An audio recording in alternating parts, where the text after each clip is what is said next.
अब मैं श्रीमान कपिल खन्ना जी को आग्रह करती हूँ, विनम्र निवेदन करती हूँ कि हमें आज अपना आशीर्वचन देकर कुछ मार्गदर्शन करें। कपिल खन्ना जी।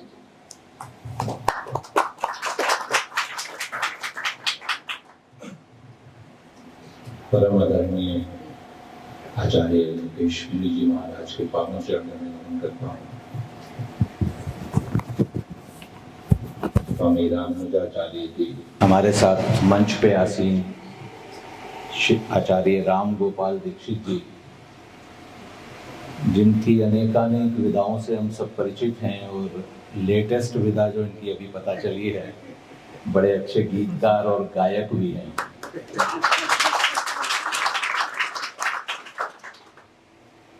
हमारे साथ मंच में श्री गोविंद राम जी हैं।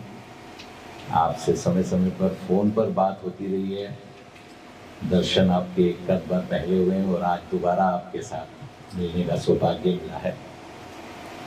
बहन अंजू जी और हमारे सभी साथी और यहाँ उपस्थित साधकगण,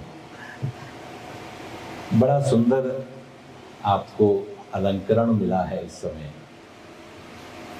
आपको साधक के गण में जोड़ दिया गया है। विश्व हिंदू परिषद की बैठकों में मैं आजकल जो विषय लेता हूं तो मैं एक प्रश्न पूछता हूं, हम विश्व हिंदू परिषद में क्यों आए हैं, हमारा उद्देश्य क्या है। स्वाभाविक है, जैसा कि जवाब आता है, उत्तर यही आता है कि हम हिंदुओं के कल्याण के लिए आए हैं, हिंदुओं की रक्षा के लिए आए हैं। हिंदुओं को संस्कारित करने के लिए आए हैं, उनको सुरक्षा प्रदान करने के लिए आए हैं। तो मैं उनको उनकी बात को पूर्ण करते हुए बताता हूं, हमारा मूल उद्देश्य ये नहीं है। हम विश्व हिंदू परिषद में आए हैं विश्व का कल्याण करने के लिए, विश्व का मंगल करने के लिए। ये हमारा ही धर्म है, ये हमारी ही संस्कृति है, जो कि सनातन विश्व के कल्याण, विश्व के मंगल के लिए प्रयासरत है, सतत अभियानरत है। हम सब ने देखा था 3 वर्ष पहले क्या हुआ था। पूरा विश्व वैश्विक महामारी कोरोना से ग्रस्त हो गया था। तो उस समय क्या हुआ, विश्व की जो 3 संस्कृति या 3 विचारधाराएं हैं, कम्युनिज्म, जहां से ये महामारी आई और जो पहले दिन से डिनायल के मोड में आ गया, इस महामारी को ओन भी करने को तैयार नहीं था। सब जानते थे कि महामारी वहीं से आ रही है। सहायता करना तो दूर की बात, जिनके पास सारे संसाधन उपलब्ध थे विश्व को इस महामारी से निपटने के लिए, इस महामारी के प्रकोप से बचाने के लिए, चाहे फेस मास्क हो, चाहे पीपी किट हो, चाहे ऑक्सीजन मीटर हो, चाहे ऑक्सीजन कंसंट्रेटर हो, और दवाइयों की, फार्मास्यूटिकल के, रॉ मटेरियल के सबसे बड़े प्रोड्यूसर, जिसको विश्व की फैक्ट्री भी कहा जाता है, ऐसा चीन देश, उसने उस समय विश्व की सहायता नहीं की। किसी को जानकारी तो प्रदान करना तो दूर की बात है इस महामारी के बारे में। इस समय पर उन्होंने अपनी फैक्ट्रियों से जो सामान बन रहा था उसकी 10 गुना, 50 गुना, 100 गुना कीमतें वसूल की विश्व से। दूसरी संस्कृति, दूसरी सभ्यता या दूसरी विचारधारा कहा जाए, जिसको हम पाश्चात्य सभ्यता कहते हैं, आचार्य मुनिश्री ने अभी अश्वमेध यज्ञ के द्वारा 60 दिनों में उस सभ्यता, उस संस्कृति को, हमारी सनातन संस्कृति का परिचय, आभास और ज्ञान प्रकट कराया है। क्या है ये संस्कृति? हम जाते हैं यूरोप, हम जाते हैं, हमें वहां बड़ा अच्छा लगता है, ऐसा लगता है कि इनसे ज्यादा सिस्टमैटिक कोई सेटअप ही नहीं है। इनसे ज्यादा बढ़िया कोई प्रशासन ही नहीं है, इनसे सुंदर मेडिकल स्टेट कहीं पर भी सेटअप नहीं है। ऐसा लगता है ना, इच्छा करती है यहीं पर रहो। यहाँ के लोग बड़े डिसिप्लिन्ड हैं, बड़े अच्छे से बात करते हैं, एक दूसरे का आदर करते हैं, एक दूसरे का ध्यान रखते हैं। पर जब ये महामारी आई तो हमें क्या देखने को मिला? वहां के लोग सबसे ज्यादा इनडिसिप्लिन थे, वहां का प्रशासन सबसे ज्यादा अपसेट हुआ, पूरा ढांचा ध्वस्त हो गया।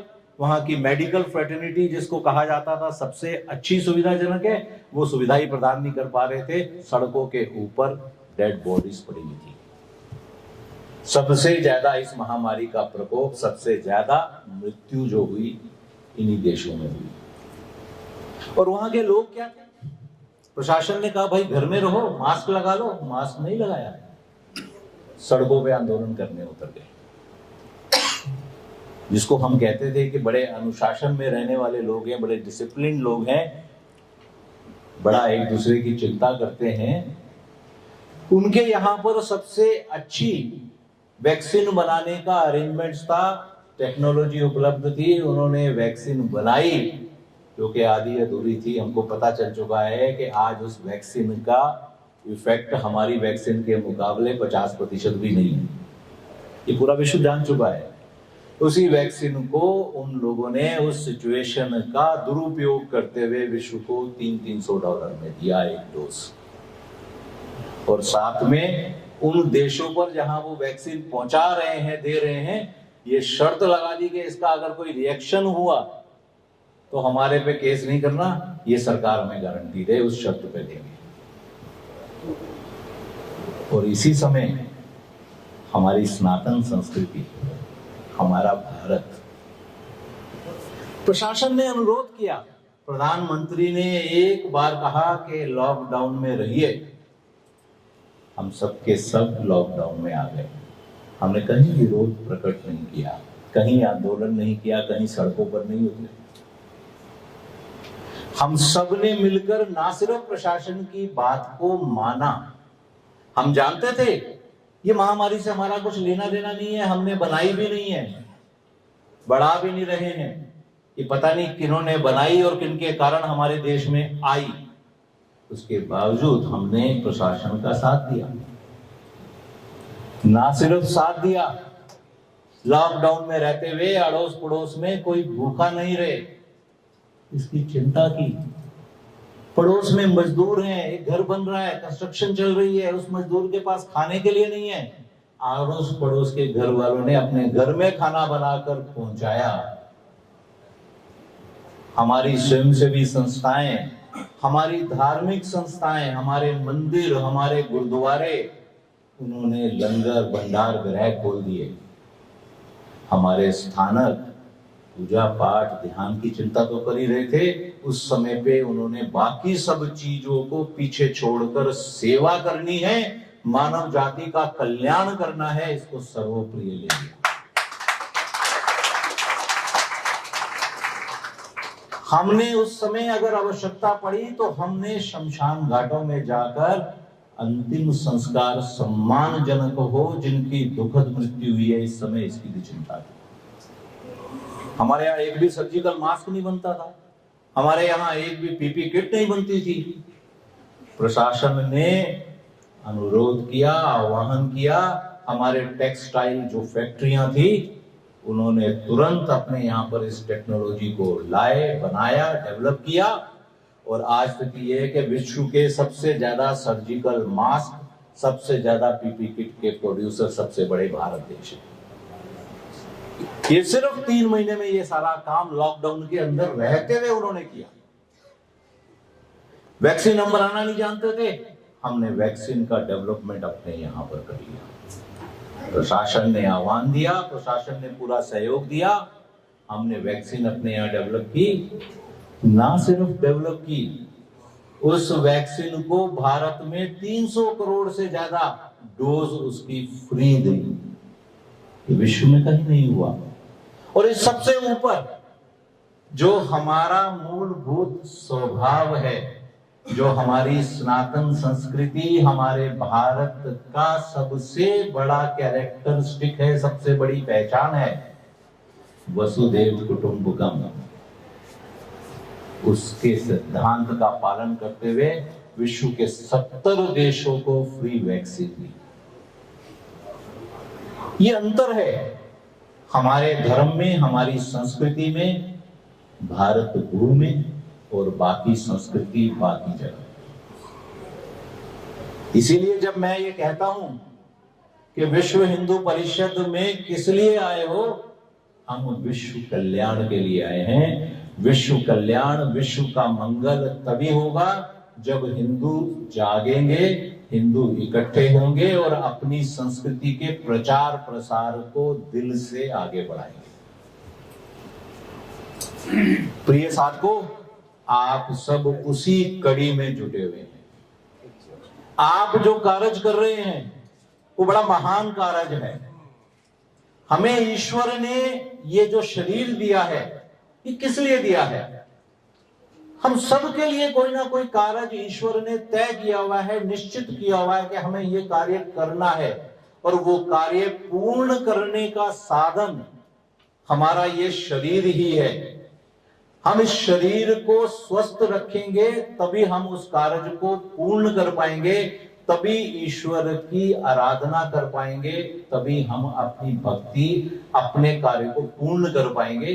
और उस ईश्वर के कार्य को, उस ईश्वर के संदेश को, उस ध्येय को पूर्ण करने के लिए जो हमें शरीर मिला है, उस शरीर को सही चलाने का कार्य आप सब साधक मिलके कर रहे हैं। आप सब बधाई के पात्र हैं। आप बहुत बहुत साधुवाद।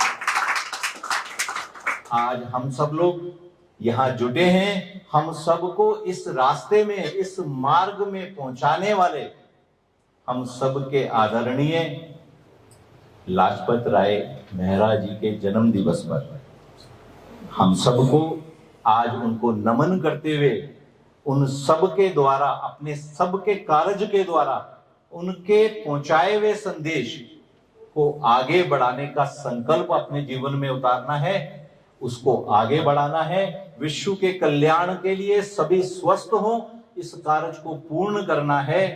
इस बात को अपने मन में बांधकर इस लक्ष्य को तय करके हम यहाँ से जाएं तो मुझे लगता है आज के इस कार्यक्रम की सकारात्मकता बनेगी। मेरी शुभकामनाएं, आप अपने इस कार्य में आगे बढ़ें। नमस्कार, धन्यवाद, जय श्री राम। न्यूरोथेरेपी का कंप्लीट कोर्स सीखने के लिए जुड़िए हमारे ऑनलाइन ट्रेनिंग प्रोग्राम से और जानिए करीब 100 बीमारियों का इलाज बिना दवा और बिना मशीन के। इस न्यूरोथेरेपी ऑनलाइन ट्रेनिंग प्रोग्राम से आप घर बैठे बन सकते हैं गवर्नमेंट सर्टिफाइड न्यूरोथेरेपिस्ट। रजिस्ट्रेशन के लिए नीचे दिए गए नंबर पर अभी कॉल करें। और हाँ, हमारे वीडियो को लाइक करना, शेयर करना और चैनल को सब्सक्राइब करना बिल्कुल भी ना भूलें। धन्यवाद।